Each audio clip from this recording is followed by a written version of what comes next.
d3 to prepare e2, e4, developing in the center. Knight c3. Yeah, in this position, black can play e5. Then white may exchange pawns and exchange queens.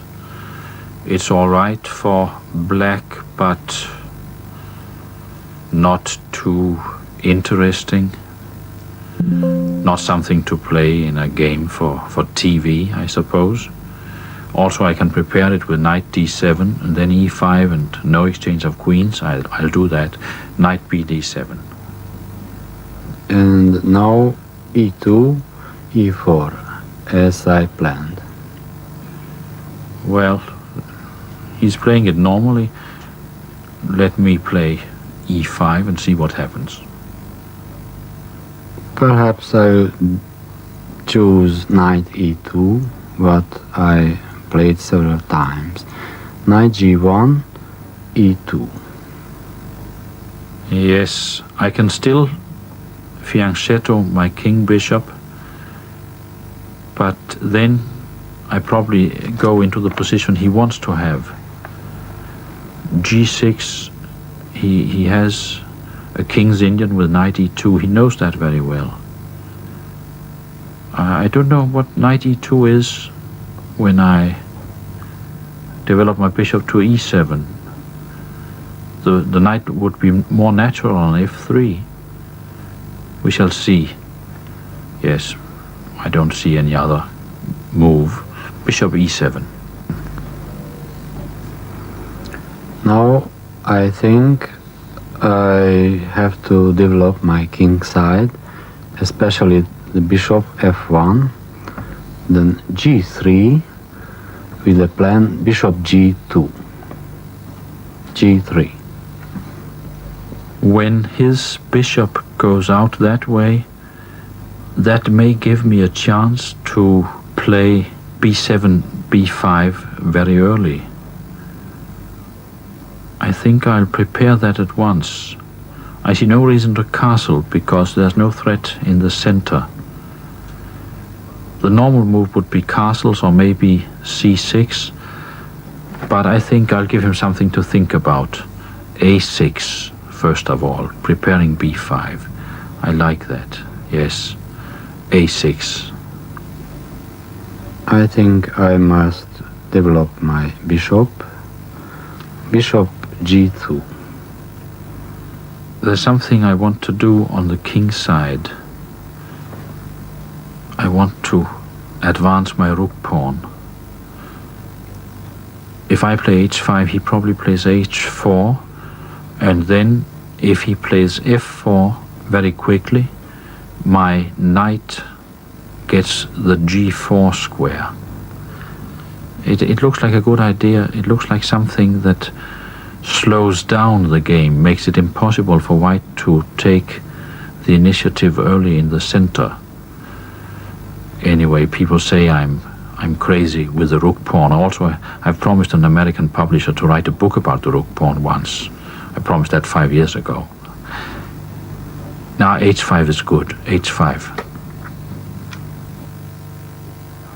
Bill, is it crazy to move both your rook pawns like that? Well, Larsen actually once explained to me his philosophy of rook's pawns. He has a whole philosophy of them. One of the things he said was that when he doesn't know what to do, he moves a rook's pawn. On that principle, he has twice not known what to do in this game, but I think he knows what he's doing. With a blocked centre, the idea is to advance rook's pawns to gain space and then seep into the opponent's position around the edges. That's what he's trying to do on the king side. So at the moment he thinks that Forintos has rather a good and happy opening position? I think he's pretty happy with his own position. They both have the sort of position they like. Which sounds like an impasse. Oh, no, far from it. A good fight. Yes. If you do advance these rook pawns, not knowing what you're going to do, what is your sort of long-term strategical view? Is it to attack the centre from the flanks, or what? Yes, it really is, and that's why you can only do it when the centre is fairly closed, because it's no good running along the edges of the board when there are things going on in the middle. You just can't cope then, you can't control enough. When the centre's blocked, you can seep in around the edges. Right, well, with Forintos about to play his 8th move as white, confronted by these two advancing rook pawns, which Larsen has pushed out at him. Let's go back to the game. Yes. Black 3 turns now to go ahead with his h-pawn, h4, or perhaps later on h3. So I have to prevent it. I can play or h3 or h4. Let's play h4. h2, h4. Well, I have an idea which probably is not quite sound. I want to sacrifice a pawn with b5. If he takes it, I take. He takes with the knight. Bishop a6. The knight can go back.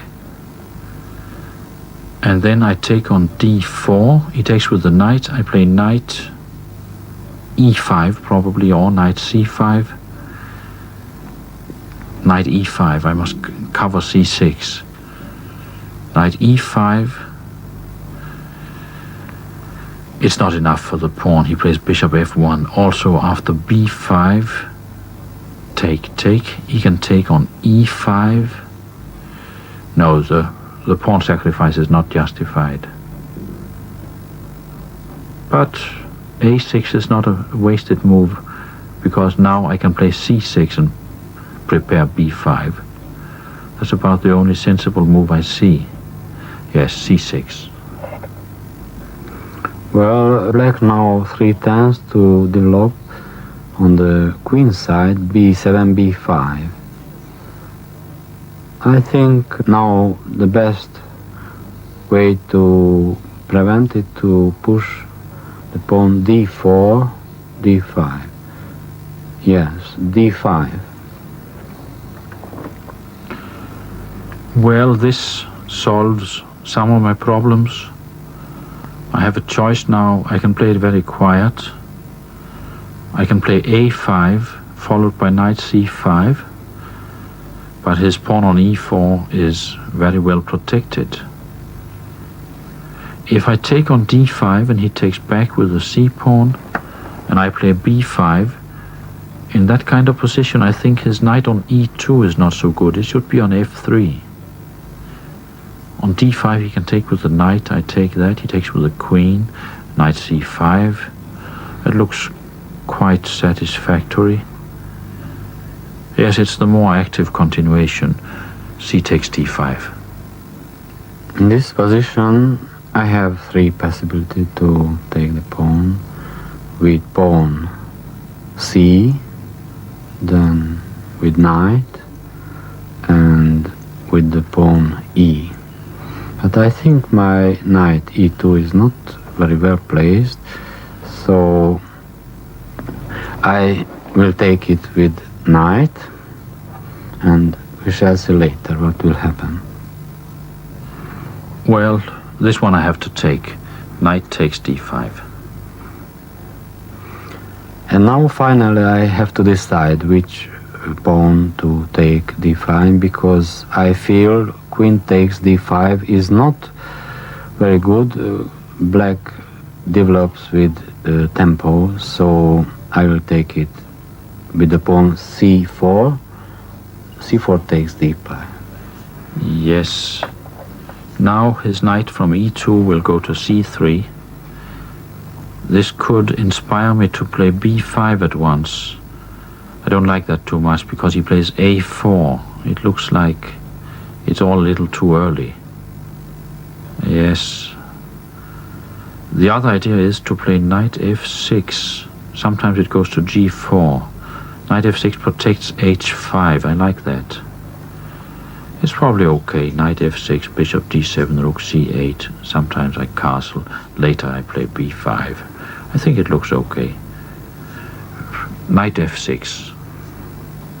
Yes. Now bishop e3, what I planned, it does not go, because knight g4 and I must go away with my bishop.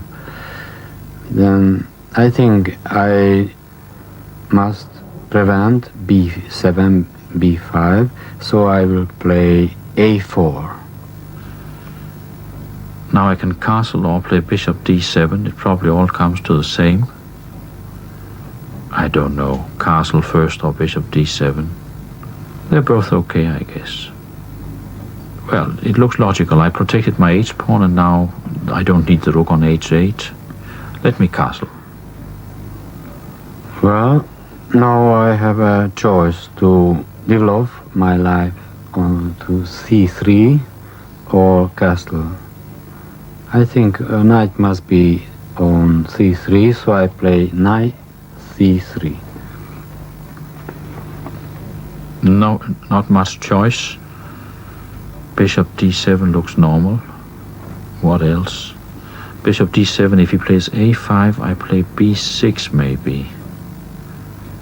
That looks okay. Bishop d7 threatens b5. Well, threatens, makes it possible. Bishop d7 must be the right move. Right, now in this game, each player has to play 40 moves in 2 hours, and so far Forintos has spent 41 minutes over those opening moves, Larsen just 17, so he has a 24-minute time advantage. Let's join Bill Hartston for the next few moves. Forintos bringing his bishop out to g5. This is a little strange. The knight coming to g4 to exchange these bishops, and Forintos exchanging them. That's surprising because white has an advantage in space thanks to these pawns. You shouldn't exchange pieces when you have more space. It relieves black's cramp. The more minor pieces there are on the board, the worse black's position is. Now black's got room, but white still ought to be a little better. The pawn coming up. White still hoping to keep this space advantage. Black's expanding on that. White could take en passant, but that would give nothing. Knight coming back. That's a nice little maneuver. The knight's coming to b4 to attack this fixed a6 pawn. Yes, it's come to b4. Black's rook's very active on this open c line. Rook attacking the queen. Where's Larsen moving it? Back to e1 here. And the queen defends this pawn. Very strange, unusual queen in the corner. Just defending a pawn. Yes, the other rook coming to the c line. White has a fairly crummy bishop on g2. It's blocked by his own pawns. Black has the better bishop. White has more room. Really, the position's about equal. But black must stay active. In any ending, this knight attacking this a-pawn will be a severe problem. White's trying to exchange rooks. That's the right policy. It's a fairly typical Forintos game. He is very satisfied with small advantages. I don't think he has an advantage, but if anything, this knight at AR now, the knight's had to go back to drive this rook out. Larsen playing very well to keep activity despite the exchange of pieces.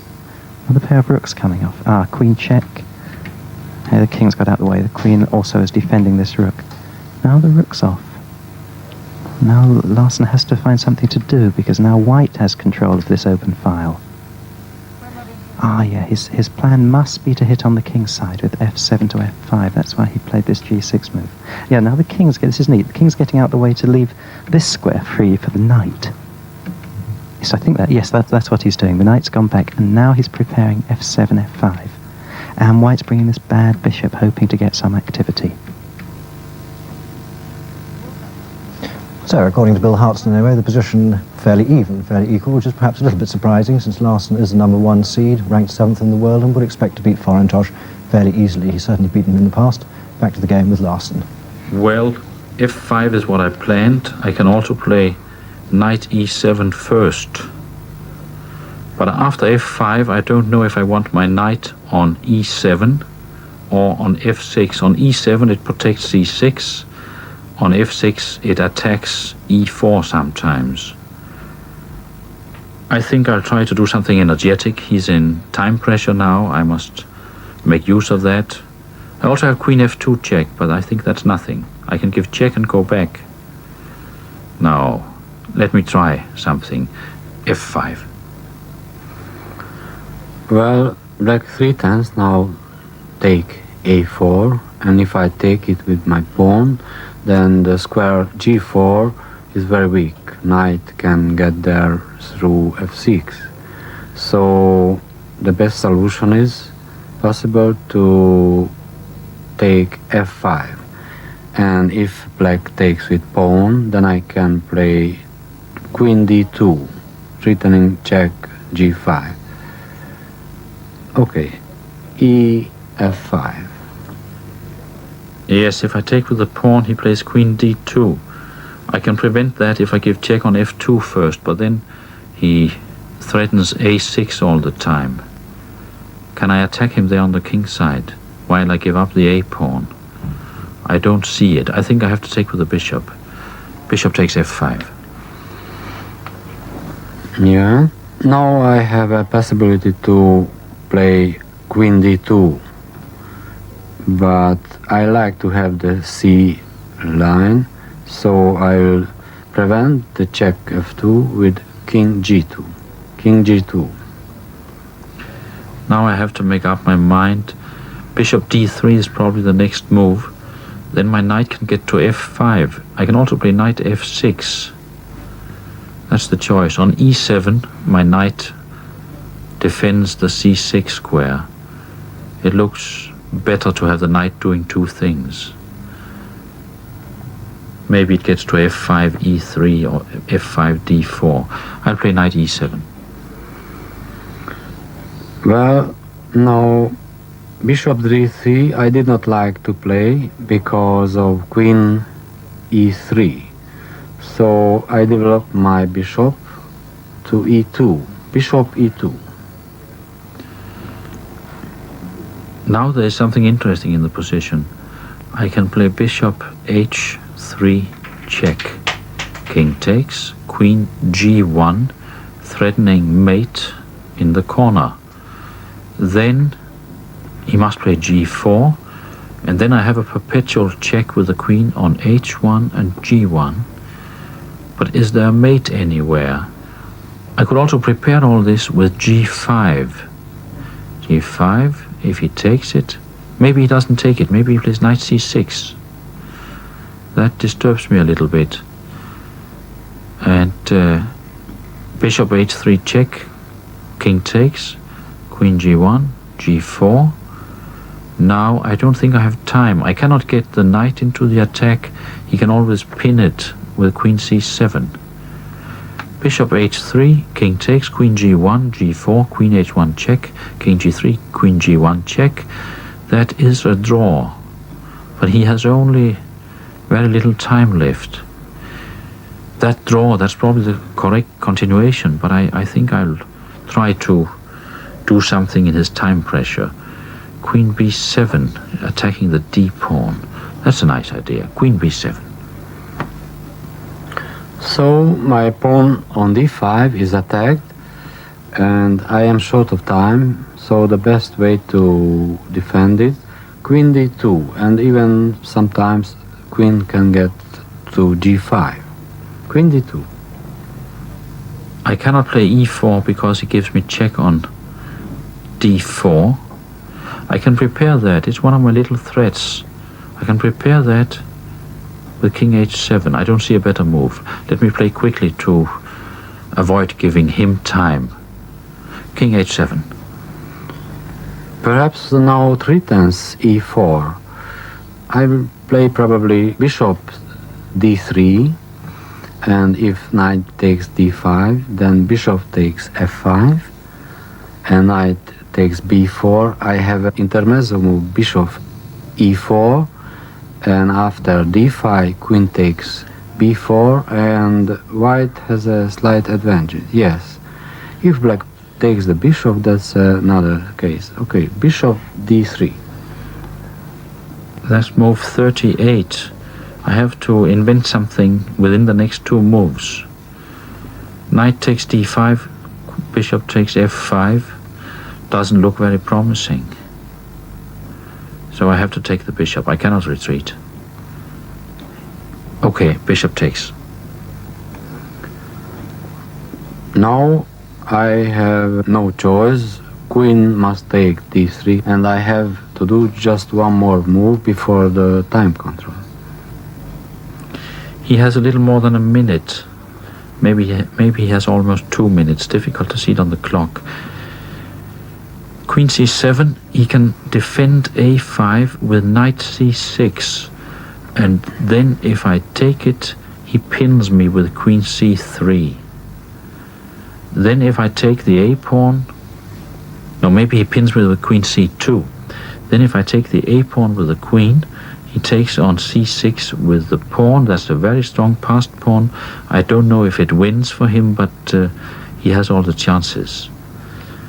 I don't like that. I have to do something before he gets his bearings in the position.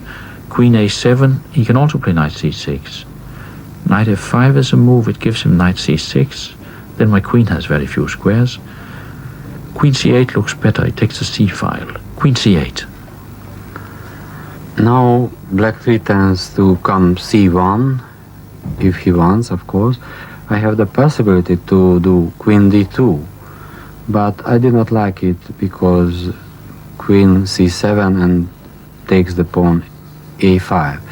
Another possibility, queen e3. Yes, it looks like good. It returns a pin to get a7, or in case queen c7 to play queen b6, it was okay. But what to play after knight f5? Oh, I have no time. I will play queen e2. Yes, queen e2. That's strange. What does he do now against queen c3? Let me take a little time here. It's move 40 and he is past the time control. Queen c3 looks very strong. Maybe I shouldn't take so much time on it. It's a chance I get. Knight f5, he goes to c6. Queen c7 doesn't look right. Queen c7, oh, that's like before. He plays knight c6. Queen c3 is a chance I must take. Well, it looks as if that last move that Forintos played before the time control might just have been a mistake. Let's join Bill Hartston for a bit more of the game and see what he thinks. Bill. Yes, that queen e2 really looks bad because Larsen's queen is now right in his position, attacking the pawn and the knight, and he has to find some way out of these problems. Yes, he takes the a-pawn, but now that was White's last threat gone. His own a-pawn vanishes and the black queen is still very strongly placed. Knight to b8, where's that knight going? The d-pawn's gone, Larsen's now a pawn up. Extra pawn with queen and knight, active queen, active knight. Really look as though they ought to be enough to win. Forintos trying to get his queen in down the a-file, but the black queen and knight, very strong attacking pieces. There's queen and knight coming in, he wants to play knight here, check, knight f1 check. First his own king is checked, out of the way on. The b-pawn advances to open this white square diagonal for the queen. Knight f1 check. King out the way. Now black's threatening a mating net. Queen f1 check. g4 to give the king a square on g3. King goes to h2. Now this pawn's going to fall. Oh, but first a queen check. All these kingside pawns are terrible now. All these white pawns are just dropping. White in check. Note that black doesn't take the knight now. It's White's last hope. If he takes the knight, g5 check. But gives a queen check. Now White looks quite lost. Well, Forintos in deep trouble, and all of it really due to that rather poor 40th move, queen to e3. Larsen very much after him. Let's go back to the game with Forintos to play and see how he gets out of the trouble he's in. Yes, this check was the strongest one. I go with my king h1 and I have my last written to check g5. King h1. Well, now I take his g-pawn and he has no threats. H takes g4. Now knight takes g4, and if queen takes, then I can take d2, knight check, and return to take d6. Knight g4. Well, I can take that and win the queen ending, but I think it's better to keep the knight on the board for a moment. My king enjoys its new freedom. King h5. Yes, that was the best solution. Then I come back with my knight h2. I suppose everything wins now. Knight f3. Well, that's again a queen ending, but it'll be a queen ending at least 3 pawns up. Oh, a last trap. King takes h4, queen takes d2. I don't know if I win with 3 pawns against the knight, but I'm not going to try it. No, knight f3. Yes, and now I cannot play queen e2 because black can play queen h2 and I am lost in any way. I think I must resign.